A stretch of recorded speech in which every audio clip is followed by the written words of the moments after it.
নবী সুলাইমান কয় আমার বাবা মসজিদুল আকসা ফিলিস্তিনের মসজিদুল আকসার নির্মাণ কাজ শুরু করেছিল, ভিত্তি বস্তু স্থাপন করেছিল। এই মসজিদুল আকসা ফিলিস্তিনের মসজিদের ভিত্তি স্থাপন করেছিলেন নবী হযরতে দাউদ আলাইহিস সালাম। সুলাইমান নবী বলেন আমার বাবা পারে নাই কমপ্লিট করতে, আমি আমার বাবার অসম্পূর্ণ কাজটা সম্পূর্ণ করব, কারণ আমার আল্লাহ জিন জাতিকে আমি সুলাইমানের আন্ডারে দিয়েছে। জিন জাতিকেও আমি সুলাইমানের আন্ডারে দিয়েছে, যেন জিন জাতি দিয়া আমি আমার মসজিদুল আকসা বাইতুল মুকাদ্দাসের কাজ করাবো, কারণ আমার বাবা ভিত্তি স্থাপন করেছিল, কমপ্লিট করতে পারে নাই, আমি বাকি সম্পূর্ণ কাজটা জিন জাতি দিয়া।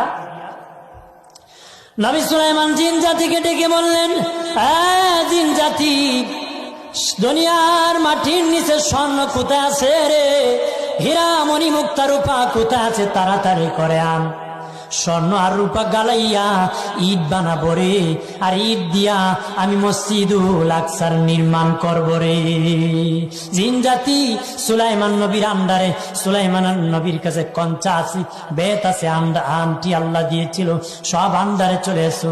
জিন জাতীয় নবী সুলাইমানকে ভয় পেত, অর্ডার করার সাথে সাথে তারা জমিনের নিচে স্বর্ণ রূপাগুলো বাহির করে আনা শুরু করলো।